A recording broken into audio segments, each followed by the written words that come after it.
नमस्कार। कॉलेज शिक्षा विभाग राजस्थान की ओर से आयोजित ज्ञान सुधा कार्यक्रम में आप सभी दर्शकों की क्षमता विकास, मोटिवेशन और मार्गदर्शन के दृष्टिगत तैयार किए गए इस ज्ञान सुधा कार्यक्रम का पहली सीरीज सफलता के मंत्र के रूप में प्रस्तुत है। इस सीरीज में हम ऑनलाइन लाइव सेशंस लेकर आ रहे हैं और यह कार्यक्रम प्रत्येक सप्ताह के बुधवार और शनिवार को प्रसारित किया जाता है। आज इस सत्र में हम एक विशेष साक्षात्कार के साथ उपस्थित हैं जिसका विषय है भाषा कौशल और संप्रेषण।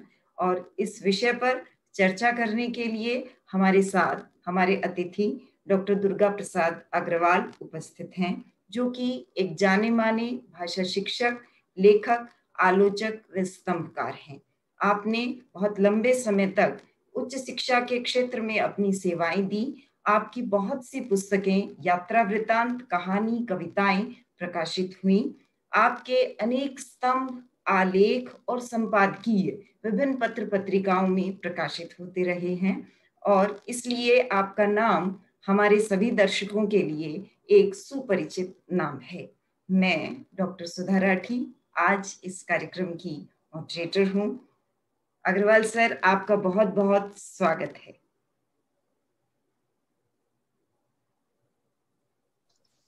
बहुत बहुत धन्यवाद डॉक्टर सुधा जी।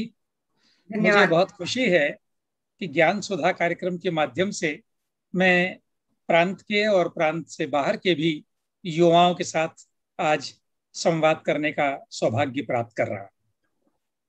जी सर। सर, हमारा भी सौभाग्य है कि हमें आपसे बात करने का अवसर प्राप्त हुआ है। आज के विषय पर चर्चा करने से प्रारंभ करते हुए जो सबसे पहली जिज्ञासा हम सब के मन में, हमारे दर्शकों के मन में भी है कि प्रतियोगी परीक्षा हो या किसी व्यावसायिक पाठ्यक्रम की प्रवेश परीक्षा, परीक्षार्थी को भाषा का प्रश्न पत्र अनिवार्य रूप से हल करना होता है।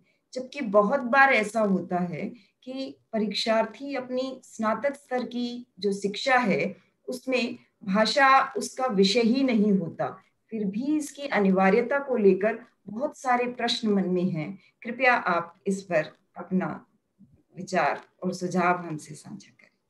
सुधा जी, आपने बहुत सही प्रश्न से शुरुआत की है।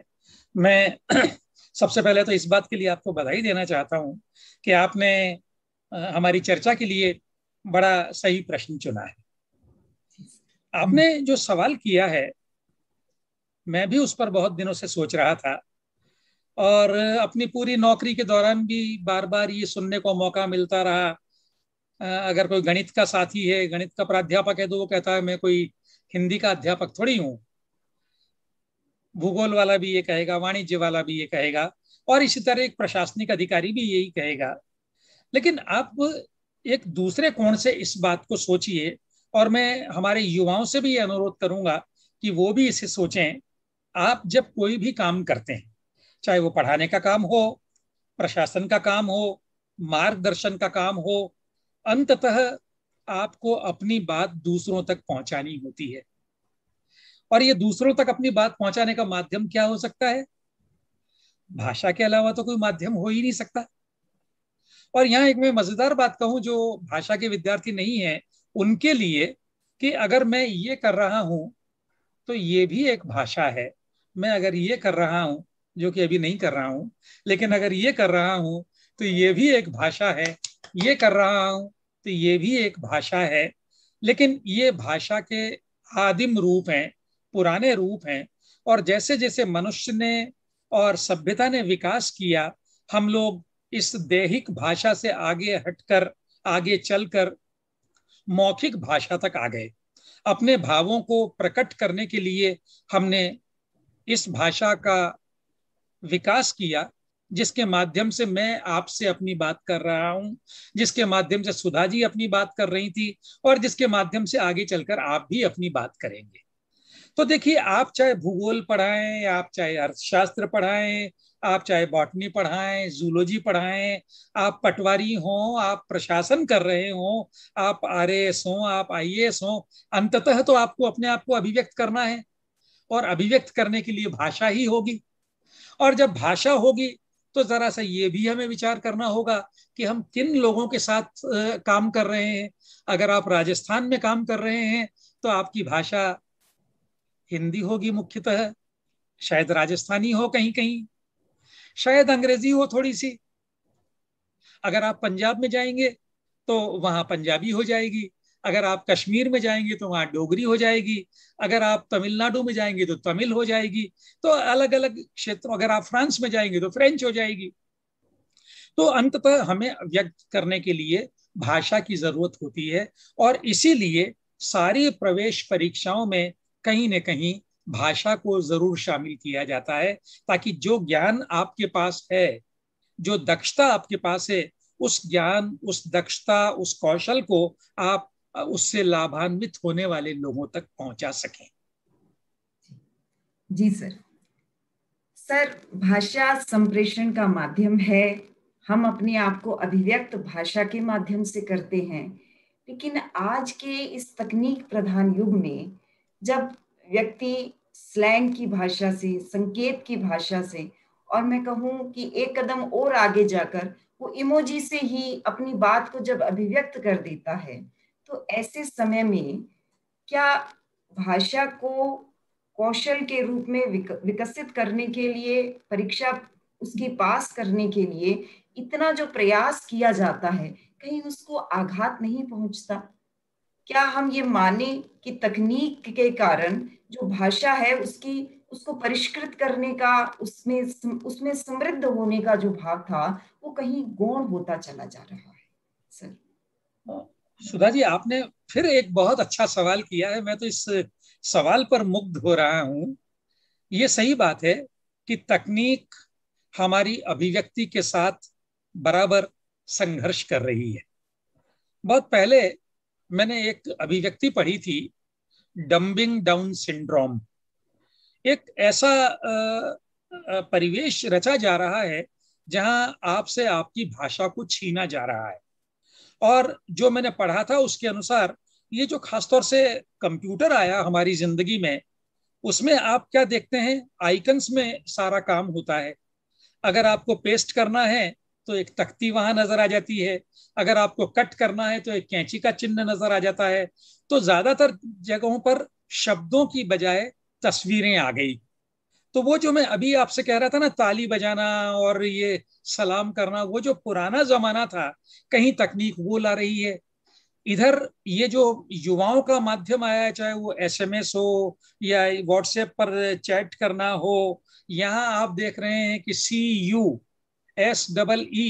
YOU की बजाय सी, कैपिटल वाला सी, और यू, यूनियन वाला यू, केवल 2 अक्षरों से आप पूरा CU कर दें। और उससे भी हमें चैन नहीं पड़ा तो हम इमोजीज पर आ गए। आपको गुस्सा आ रहा है तो आपने एक इमोजी पर क्लिक कर दिया। आपको अगर किसी के प्रति आभार व्यक्त करना है तो हाथ जोड़ने वाली इमोजी पर आपने क्लिक कर दिया। ठीक है, ये सारी चीजें बिल्कुल काम चलाऊ है और हम सब लोग इनका इस्तेमाल करते हैं। लेकिन थोड़ा आप विचार करें, अगर आप एक कक्षा में पढ़ाने जा रहे हैं तो वहां क्या आप इमोजीज से पढ़ाएंगे? मैं अभी पिछले सत्र के अंतिम टिप्पणी को मैं सुन रहा था, तो हमारे साथी हरिवंश राय बच्चन की एक कविता से अपनी बात का समापन कर रहे थे। अब आप बताइए, उस कविता का क्या कोई विकल्प हो सकता है? क्या कोई इमोजी उसका विकल्प हो सकती है? अगर आप तुलसीदास की कविता पढ़ा रहे हैं, अगर आप प्रेमचंद का उपन्यास पढ़ा रहे हैं, अगर आप राजस्थान का भूगोल पढ़ा रहे हैं, तो वहां तो इमोजी काम नहीं आएगी ना। तो ये तो काम चलाऊ चीजें हैं, लेकिन जैसे जैसे आपकी अभिव्यक्ति की जरूरतें बढ़ती जाती हैं, अंततः आपको भाषा के पास ही जाना होता है। भाषा के सिवा आपके पास कोई चारा नहीं होता है। जी सर, भाषा के सिवा कोई चारा नहीं होता है। आपने बहुत सही बात कही। और हम अपनी संपूर्णता में अभिव्यक्त भी तभी हो पाते हैं जब हम अपनी बात पूरी तरह से संप्रेषित करते हैं।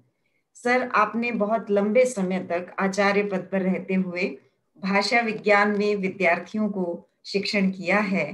तो ऐसे में जब एक परीक्षार्थी, यदि वो भाषा का विद्यार्थी नहीं रहा है, तो वो अपनी भाषा को परिष्कृत करना चाहे, समृद्ध करना चाहे, विशेष रूप से व्याकरणिक दृष्टि से, क्योंकि अधिकतर प्रतियोगी परीक्षाओं के जो प्रश्न पत्र होते हैं वो व्याकरण के दृष्टिकोण से उनका जो पूरा संगुम्फन है वो उसी तरीके से होता है। तो ऐसे में वो क्या उपाय हैं जो उसके लिए सहायक हो सकते हैं? कृपया इस बारे में हमारे दर्शकों को बताएं। सुधा जी, आपके इस प्रश्न का उत्तर देने के लिए मुझे थोड़े से विस्तार में जाना पड़ेगा, लेकिन मैं उम्मीद करता हूं कि मेरा ये विस्तार हमारे युवाओं के लिए उबाऊ नहीं होगा। विस्तार की बात यह कि देखिए, हमारे पास बहुत सारी दक्षताएं होती है मनुष्य के पास, और वो जन्मजात दक्षताएं होती है। लेकिन कुछ दक्षताएं ऐसी होती है जिन्हें हम अर्जित करते हैं। भाषा उन्हीं दक्षताओं में से एक है जिनको मनुष्य अर्जित करता है। बहुत सारे इस तरह के प्रयोग भी हुए हैं कि एक बच्चे को जानवरों के बीच छोड़ दिया गया और उसको लगातार 15-20 वर्ष तक जानवरों के बीच ही रखा गया, और फिर परखा गया कि वो क्या बोल रहा है, तो वो जानवरों की तरह से ही आवाज निकाल रहा था। अगर एक छोटा सा बच्चा आप जर्मनी में ले जाकर किसी परिवार के पास छोड़ दें, तो वो अपने आप जर्मनी बोलना सीख जाता है, उसे सिखाने की जरूरत नहीं होती है। तो असल में देखिए, भाषा अनुकरण से सीखी जाती है। पहली चीज, इस बात को समझा जाना बहुत जरूरी है कि भाषा अर्जित की जाती है, सीखी जाती है, और सीखने का सबसे बड़ा माध्यम होता है अनुकरण। आप अच्छी भाषा किसी को बोलते हुए सुनते हैं, आप वैसा बोलना सीखते हैं। आप किसी की लिखी हुई अच्छी भाषा पढ़ते हैं, आप वैसी भाषा लिखना शुरू कर देते हैं।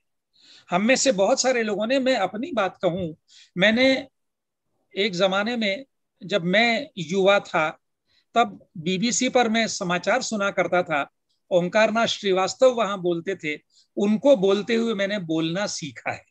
जसदेव सिंह तो हमारे जयपुर के ही थे, क्रिकेट के कमेंटेटर, उनको बोलते हुए सुनकर हम में से कितने सारे लोगों ने बोलना सीखा है।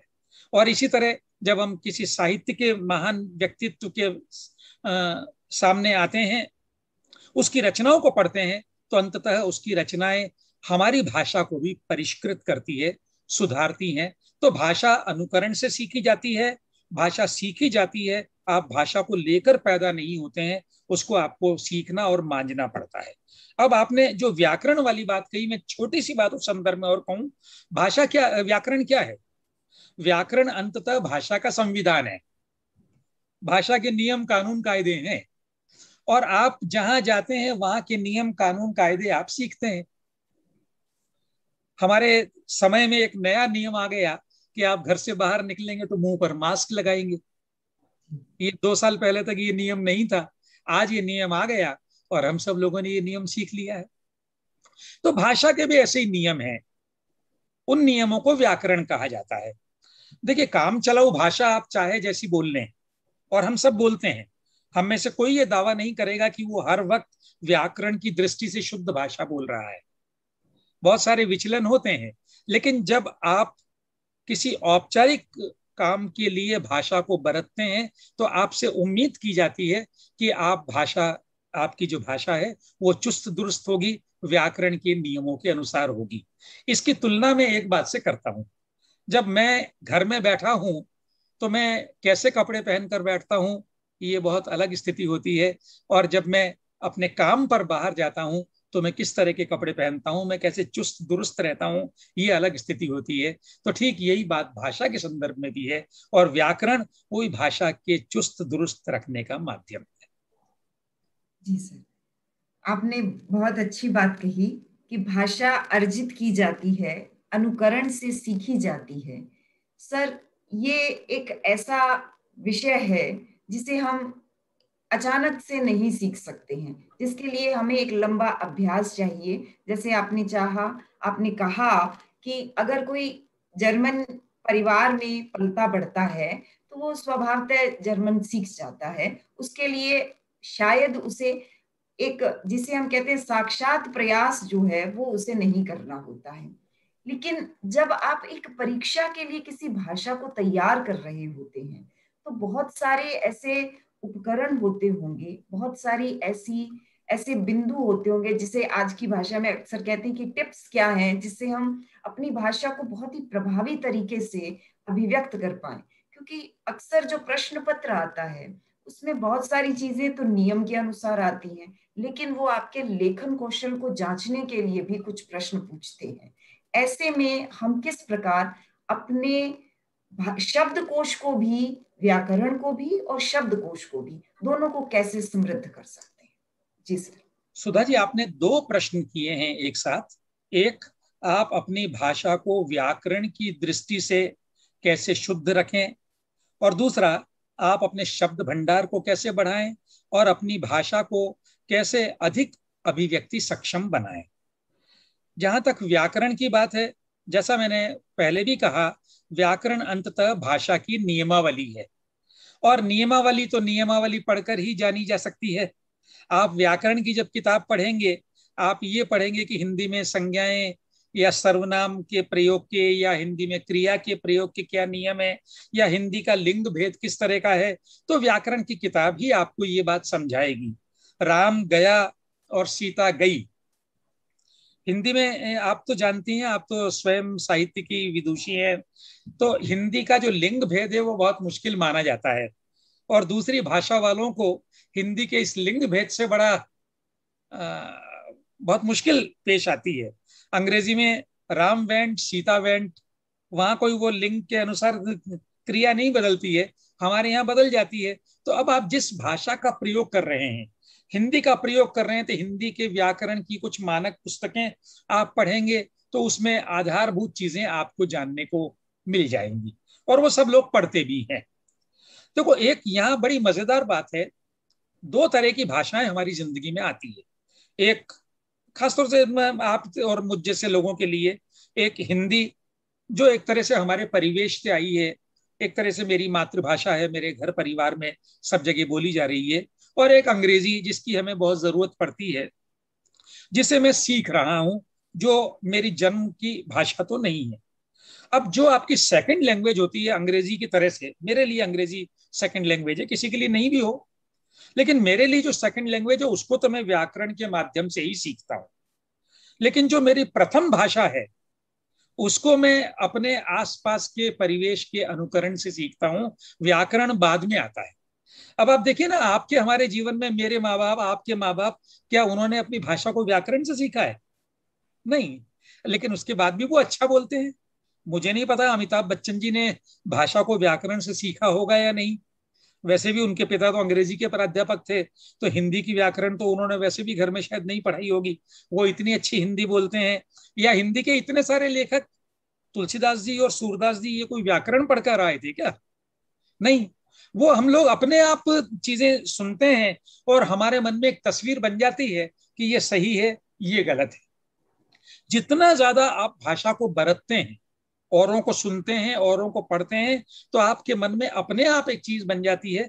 जैसे घर में आप एक चीज को एक जगह रखी हुई देखते हैं ना, और एक दिन वो चीज वहां नहीं होती, तो आपको बड़ा अटपटा लगता है कि यहाँ कुछ खाली खाली। उसी तरह भाषा में भी होता है। अगर आप मुझे आधी रात को भी उठाकर कहें कि राम गई, तो मैं चौंकूंगा कि ये क्या हो रहा है, क्योंकि मैं अभ्यस्त हो गया हूं। तो देखो, भाषा, अपनी भाषा सबसे ज्यादा तो अभ्यास से ही सीखी जाती है। हमारे विद्यार्थी जितना ज्यादा पढ़ेंगे, जितना ज्यादा अच्छे लोगों को बोलता हुआ सुनेंगे, और आज तो सोशल मीडिया और मीडिया का जमाना है, आप टेलीविजन देखते हैं, आप फिल्में देखते हैं, एक से एक अच्छा बोलने वाले लोग आपके सामने उपलब्ध हैं, आप उनको सुनते हैं, तो आपकी भाषा अपने आप परिष्कृत होती है। और फिर थोड़ी सी जो उसकी सलवटें हैं, वो सलवटें व्याकरण की किताब दूर कर देती है। जी सर। एक बात। और जहां तक अच्छे शब्दों को, ज्यादा शब्दों को जानने का सवाल है, एक चीज तो ये फिर वही बात की बहुत पढ़ना, और दूसरा, खासतौर से मैं जो लोग हिंदी पढ़ रहे हैं उनसे हाथ जोड़कर एक निवेदन करना चाहता हूं कि आप अपने पास एक हिंदी का शब्दकोश जरूर रखें। मैं ये पाता हूं कि हम में से अधिकांश लोगों के पास अंग्रेजी का शब्दकोश तो होता है, लेकिन हिंदी का शब्दकोश नहीं होता है। कोई नया शब्द अगर आपने कहीं पढ़ा, आपको उसका अर्थ समझ में नहीं आया, तो आप जरा शब्दकोश खोलकर देख लीजिए, उस शब्द को का अर्थ जान लीजिए, तो इस तरह से आपका भंडार बढ़ेगा। भंडार बढ़ता कैसे है? आप एक महिला हैं, आप बाजार जाती हैं, अच्छी साड़ी देखती हैं, एक साड़ी खरीद लाती हैं, तो आपकी साड़ियों की वार्डरोब बढ़ती जाती है। तो जैसे आपकी साड़ियों की वार्डरोब बढ़ती है, हमारी शब्दों की वार्डरोब बढ़ती है। जी जी, अध्ययन का कोई विकल्प नहीं है सर। जी आपने ये बहुत अच्छी बात कही कि जो मातृभाषा होती है, जो जन्म से हमें प्राप्त होती है, उस वो स्वतः स्फूर्त होती है। शायद उसमें हम व्याकरण के नियमों के लिए इतने सजग नहीं होते, और जब हम किसी भाषा को किसी विशेष कारण से अर्जित कर रहे होते हैं, तब सर्वप्रथम हमारा ध्यान व्याकरण की ओर जाता है। जी सर। सर, अर्जन के लिए जिस प्रकार भाषा को अभ्यास करना, साहित्य पढ़ना, शब्दकोश अपना बढ़ाना, ये सारी चीजें हैं। तो क्या ये जो अर्जित की गई भाषा है, अर्जन के लिए भी कोई अवसर उपलब्ध करवाती है? मैं ये जानना चाहती हूँ कि भाषा विशेष में जो व्यक्ति कुशल हो जाते हैं, दक्ष हो जाते हैं, क्या भाषा अपने आप में उनके लिए रोजगार की कोई संभावनाएं प्रबल करती हैं? भाषा स्वयं कोई रोजगार उनको उपलब्ध करवाती है क्या? इस बारे में आप हमारे दर्शकों को बताएं। सुधा जी, एक तो आपने बड़ा सुंदर उदाहरण हमारे युवाओं के सामने रख दिया, अर्जित भाषा और अर्जन। देखिए, आप एक ही शब्द को दो बार, मैं युवाओं का ध्यान आकर्षित करना चाह रहा हूं।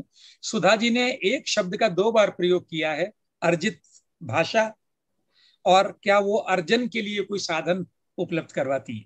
देखिए, भाषा की खूबसूरती ऐसे ही होती है, और ये सब आप जब लगातार पढ़ेंगे तो आपकी भी भाषा सुंदर बनेगी। अब मैं आपके प्रश्न पर आता हूं। वैसे तो अब तक हम लोग बात ये कर रहे थे कि अन्य बहुत सारी सेवाओं के लिए या अन्य कार्यों के लिए भाषा में निपुण होना किस तरह से संभव है और उसके क्या लाभ हैं।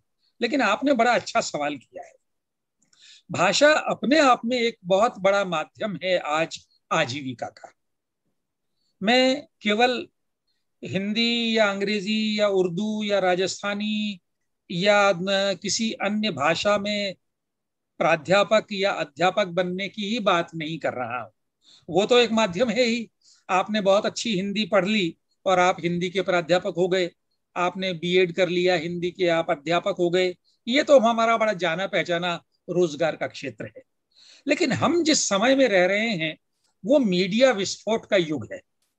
कितने सारे, शायद देश में इस वक्त करीब 1000 चैनल्स हैं, कितनी सारी पत्र पत्रिकाएं हैं, कितने सारे दूसरे प्लेटफॉर्म्स हैं, ओटीटी प्लेटफॉर्म्स हैं, कितने सारे अनुवाद के माध्यम हैं। ये सारा काम कौन करते हैं? इतने सारे जो ये चैनल्स हैं, 1000 चैनल्स हैं, इनको सामग्री कौन उपलब्ध करवाता है? कौन लिखता है उनके लिए? आप जानते हैं सब कुछ स्क्रिप्टेड होता है। अगर आप केबीसी देख रहे हैं, अगर आप इंडियन आइडल देख रहे हैं, तो वहां वो जो बड़े बड़े लोग बोल रहे हैं, असल में वो अपने आप नहीं बोल रहे हैं, उनको लिखकर दिया जाता है।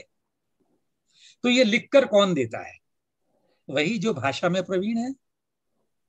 अगर एक फिल्म बन रही है, एक सीरियल बन रहा है, एक लघु फिल्म बन रही है, तो उसकी कहानी कौन लिख रहा है? वही तो लिख रहा है ना जो भाषा में प्रवीण है। तो इतने सारे रोजगार के अवसर आज भाषा जानने वालों के लिए हो गए हैं कि मैं तो सोचता हूं उन्हें किसी नौकरी के बारे में सोचना ही नहीं चाहिए। और यही नहीं, अनुवाद अनुवाद का क्षेत्र तो सुधा जी इतना बड़ा है और इतना सारा काम वहां है। अब देखो क्या हो रहा है, पिछले कुछ वर्षों में अंग्रेजी में कोई बहुत बढ़िया किताब छपती है, वो किताब लगभग उसी के साथ हिंदी में भी आ जाती है। अगर हैरी पॉटर के उपन्यास, उनकी किताबें दुनिया भर में धूम मचाती हैं, तो वे किताबें लगभग उसी समय हिंदी के पाठकों को भी उपलब्ध हो जाती हैं। युवाल नोआ हरारी की सैपियंस और इस तरह की जो किताबें एक तरह से मनुष्य जाति का इतिहास बता रही हैं, वे किताबें हिंदी के पाठकों को भी उपलब्ध हो रही है। इनका अनुवाद कौन कर रहा है? आप और हम ही तो कर रहे हैं। अगर आप दो भाषाओं में प्रवीण हैं, कोई भी दो भाषाएं हो सकती हैं वो, तो आप एक से दूसरी भाषा में अनुवाद कर सकते हैं। ये जो इतने सारे टीवी चैनल्स, स्टार प्लस मूलतः अंग्रेजी का चैनल था, अब वो हिंदी में आ गया है। डिस्कवरी, नेशनल ज्योग्राफिक, एपिक, कितने सारे चैनल्स हैं। आप अगर नेटफ्लिक्स पर कोई फिल्म देखें, फिल्म मूलतः अंग्रेजी की है या फिल्म मूलतः तमिल की है, लेकिन उसके साथ हिंदी में सबटाइटल्स चलते हैं, हिंदी में उसका सारांश चलता है। तो ये सारा काम आप और हम ही लोग कर रहे हैं। जरूरत इस बात की थोड़ी थोड़ी तो सबके लिए ट्रेनिंग की जरूरत होती है, लेकिन वो कहाँ जरूरत नहीं होती है। अगर किसी को अध्यापक बनना है तो उसको एमए करने के बाद बीएड भी करना पड़ता है। तो थोड़ा अनुवाद आप सीख सकते हैं, अनुवाद की तकनीक आप सीख सकते हैं, उसके लिए जो उपकरण काम में आते हैं उनको आप थोड़ा सा सीख सकते हैं। लेकिन आज भाषा वाले के लिए जितना बड़ा बाजार खुला हुआ है और काम करने के जितने अवसर हैं, मेरी पूरी जिंदगी में तो उतने अवसर कभी नहीं थे। जी सर, हम अपने दर्शकों को बता दें कि आज ज्ञान सुधा कार्यक्रम के इस सत्र में हम चर्चा कर रहे हैं भाषा कौशल और संप्रेषण पर, और हमारे आज के मार्गदर्शक और हमारे अतिथि हैं डॉक्टर दुर्गा प्रसाद अग्रवाल। सर, आपने ये कहा कि मीडिया चैनल्स, सिनेमा और भी अन्य जो साधन हैं, अनुवाद का क्षेत्र हो या किसी कहीं कंटेंट राइटिंग का काम हो, ये सारी बातें आपको भाषा विशेष के कारण रोजगार उपलब्ध करवा देती है।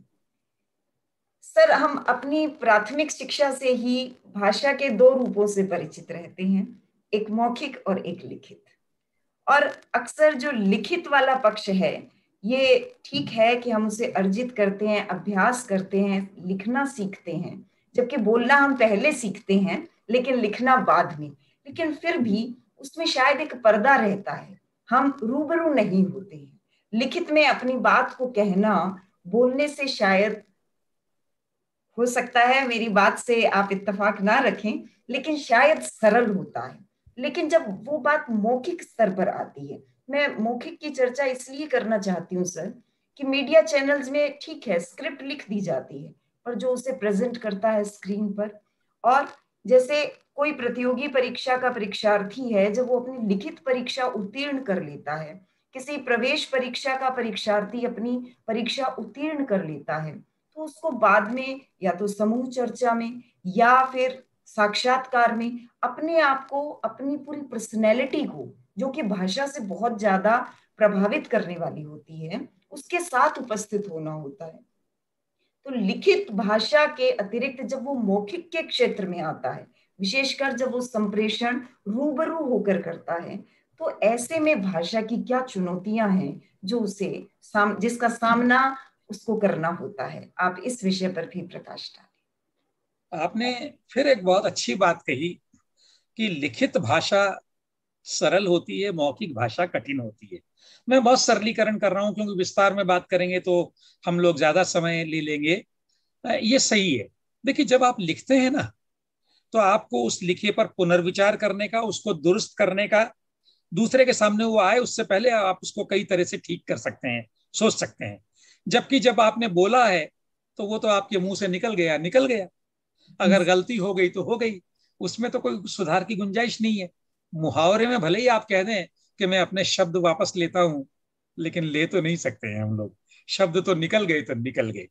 इसलिए बोली हुई भाषा की तो बहुत बड़ी चुनौतियां होती है। अब बोली हुई भाषा में देखिए दो तीन चीजें होती हैं। पहला, आपका उच्चारण। दूसरा, आपकी वाक्य रचना, उसका व्याकरणिक दृष्टि से ठीक होना। और तीसरा, उसका सौंदर्य, उसकी साज संवार। और फिर चौथी, विषय पर आपकी पकड़ और विषय के बारे में आपकी जानकारी, वो तो है ही, उसकी चर्चा मैं फिलहाल ना करूं। तो सबसे पहली चीज होती है उच्चारण। अब भारत में एक बड़ा संकट ये है कि भारत एक बहुत बड़ा और बहुलता वाला देश है। क्षेत्रीय यहाँ भेद बहुत हैं। अपने राजस्थान में ही आप देख लीजिए, कुछ क्षेत्र हैं जहाँ स बोला जाता है, श नहीं बोला जाता है। अब वहां का जो बच्चा है वो सोच रहा है कि मैं तो स बोल रहा हूँ, ठीक है, और उसने शुरू से वही सीखा है। इसी तरह से पंजाबी जो है वो संयुक्ताक्षर नहीं बोल पाता है, वो स्कूल नहीं बोल पाता है, वो स्कूल ही बोलेगा, क्योंकि उसने अपनी परंपरा से वही सीखा है। इसी तरह दक्षिण भारत की बहुत सारी भाषाएं हैं जिनका सही उच्चारण हम जानते ही नहीं है। कनिमोझी एक नेता थी दक्षिण की, मुझे आज तक नहीं मालूम है कि उनके नाम का सही उच्चारण क्या है। तो लेकिन क्या हम ये छूट मान सकते हैं कि मैं एक क्षेत्र विशेष का हूं इसलिए मुझे इस बात को इस तरह बोलने की छूट है? मुझे लगता है नहीं। जब आप औपचारिक रूप से कुछ बोलते हैं तो आपसे उम्मीद की जाती है कि आप मानक भाषा का प्रयोग करेंगे। स्टैंडर्ड भाषा, वो भाषा जो उसका एक रूप स्थिर कर दिया गया है, उसका आप प्रयोग करेंगे। तो उच्चारण में मानक उच्चारण बहुत समय तक तो हम आकाशवाणी के उद्घोषकों से सीखते रहे हैं।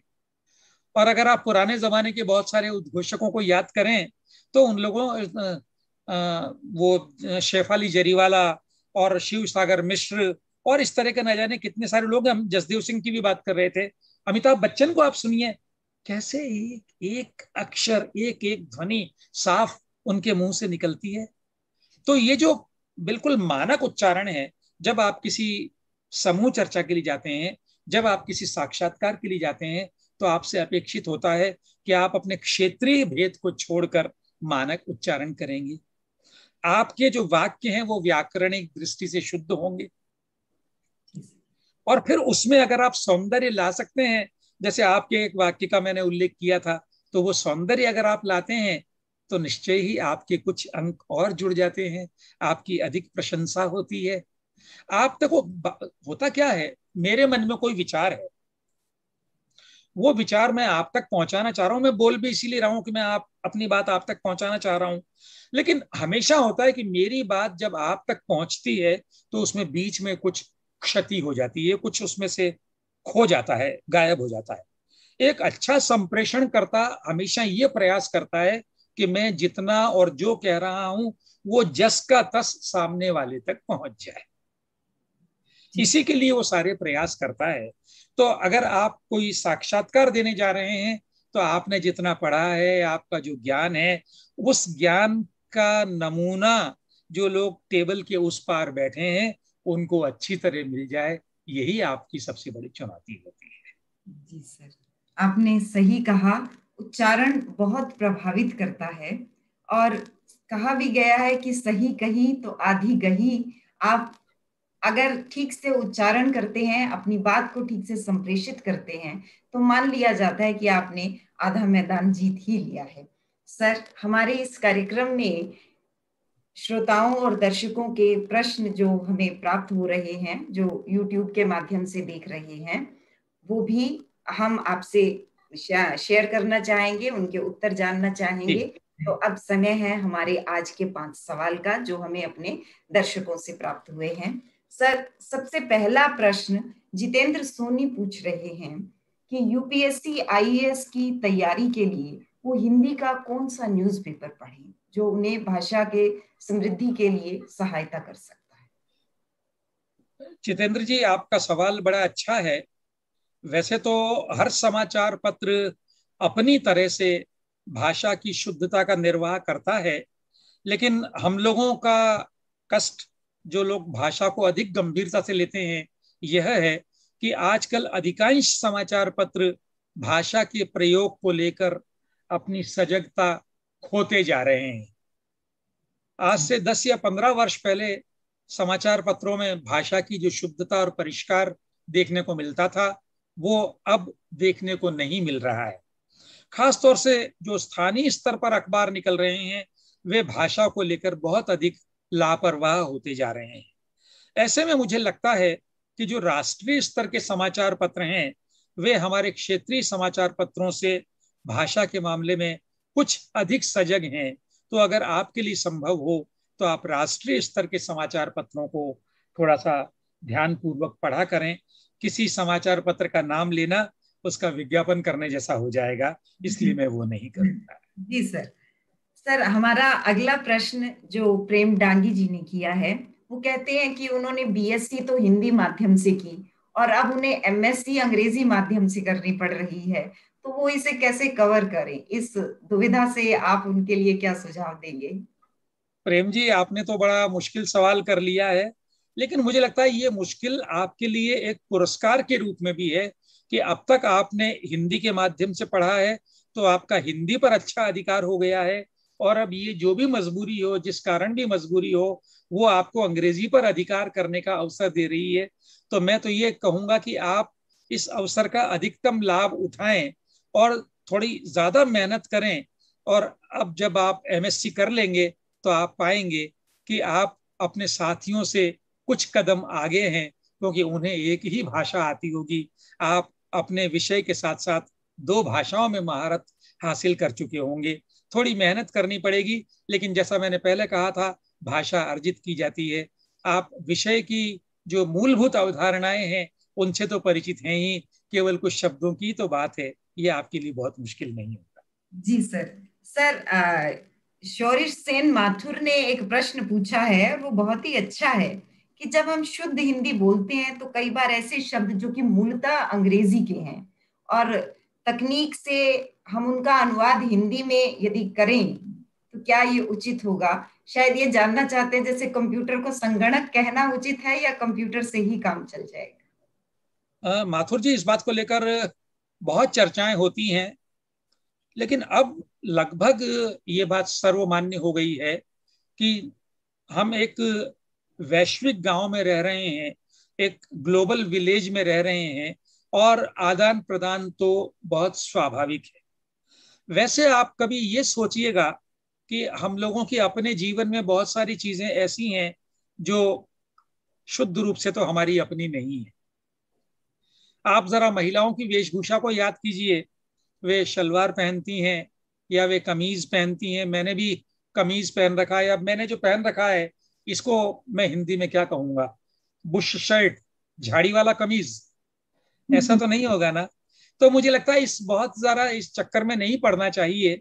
और जब तकनीक बाहर से आ रही है तो तकनीक के साथ उसकी शब्दावली भी आएगी। उस शब्दावली को स्वीकार करने में कोई हर्ज नहीं है, उसको कर लिया जाना चाहिए। कंप्यूटर को अगर आप संगणक कहेंगे और माउस को अगर आप मूषक कहेंगे तो आप हास्यास्पद ही बनेंगे। उसको ऐसे के वैसे के वैसे रखना चाहिए। लेकिन ये भी ध्यान रखना चाहिए कि जिन बातों के लिए आपके पास पहले से शब्द हैं, उन शब्दों को निष्कासित करके आप जबरन अंग्रेजी का प्रयोग भी ना करने लगे।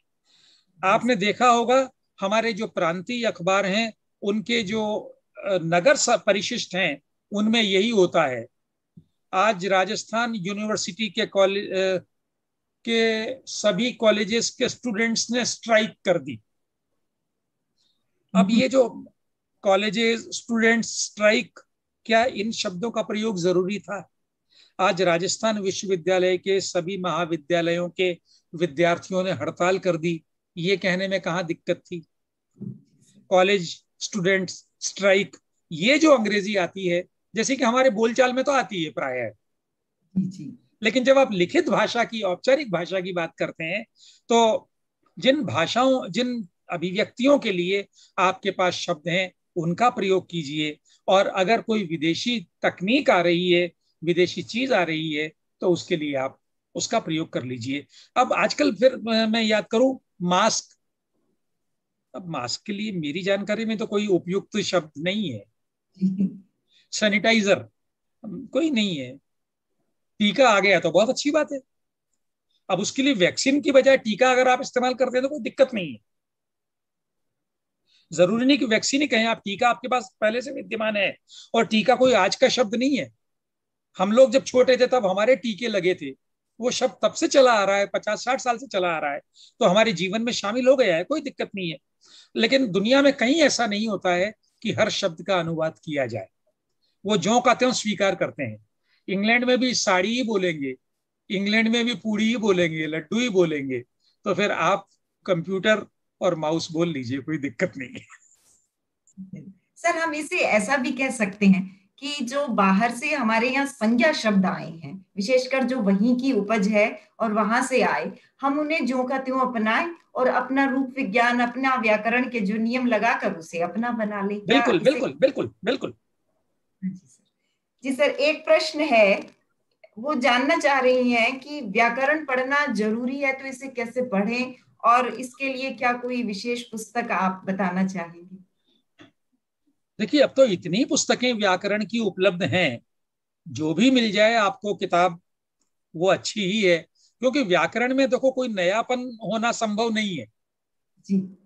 उसका थोड़ा बहुत प्रस्तुतिकरण ही 19-20 होता है। अन्यथा जो नियम है वो तो ज्यों के त्यों है। उन नियमों को कोई क्या बदलेगा? मैं किताब लिखूंगा व्याकरण की तब भी वही बात लिखूंगा, और सुधा जी लिखेंगी तब भी वही बात लिखेंगी। इसलिए उसमें कोई ऐसी किताब की जरूरत नहीं है, जो भी किताब आपको मिल जाती है। और ये व्याकरण का मामला देखिए एक तरह से रटने वाले मामले की तरह से है कुछ हद तक।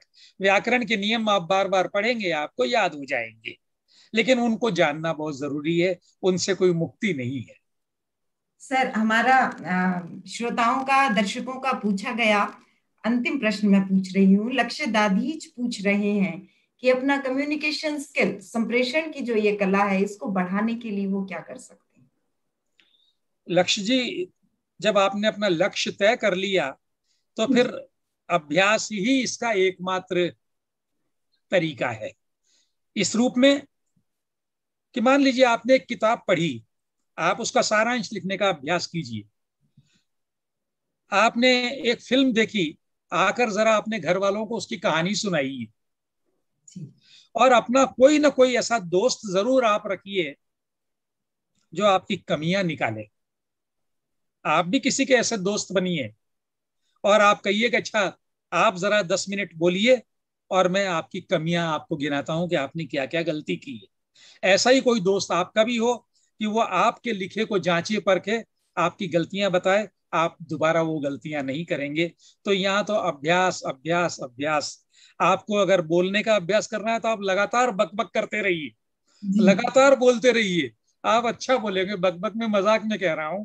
इसका मतलब यही नहीं है कि आप किसी के कान पका दें, लेकिन आप अपने मित्रों के साथ, अपनी जान पहचान वालों के साथ, अपने परिवार वालों के साथ संवाद कीजिए और ये प्रयत्न कीजिए कि आज आपने जिस तरह से अपनी बात कही है, कल उससे बेहतर तरह से बात कहेंगे। न केवल इतना, बल्कि जो लोग अच्छी तरह से बात करते हैं उनको भी सुनिए और उनकी अच्छाइयों को अंगीकार करने का प्रयास कीजिए। आप असल में जब कोई किताब पढ़ते हैं ना, तो एक नजर इस बात पर भी रखिए कि उस लेखक ने उस बात को किस तरह से कहा है।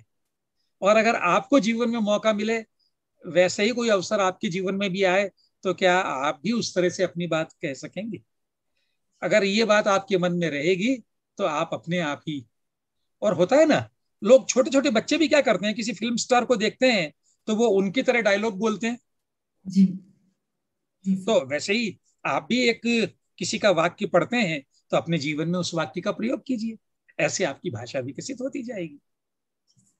सर, आपने हमें भाषा कौशल, उसके विकास और भाषा के संप्रेषण के लिए बहुत ही उपयोगी जानकारियां दी। और सबसे बड़ी बात कि आपने इस कौशल को निरंतर निखारने के जो उपाय हैं, उस पर बहुत ही सटीक जानकारी हमारे दर्शकों को उपलब्ध करवाई।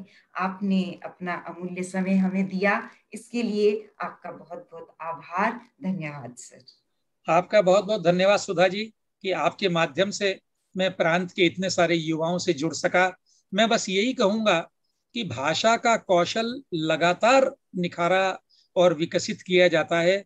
मैं अब भी अपनी भाषा को लगातार परिष्कृत कर रहा हूँ, रोज कोई ना कोई गलती करता हूँ और रोज ये सोचता हूँ कि अब आगे से ये गलती नहीं करूंगा। बहुत बहुत धन्यवाद। अच्छा। तो दर्शकों, आपने जाना कि भाषा किस प्रकार हमारी अभिव्यक्ति का माध्यम ही नहीं, हमारे पूरे व्यक्तित्व की अभिव्यक्ति का माध्यम होती है। और कहा गया है कि संभाषण कौशल कला अनुभव से ही आए, ज्ञान बहुत कौशल नहीं तो बात नहीं बन पाए। आशा है आप सब इससे लाभान्वित हुए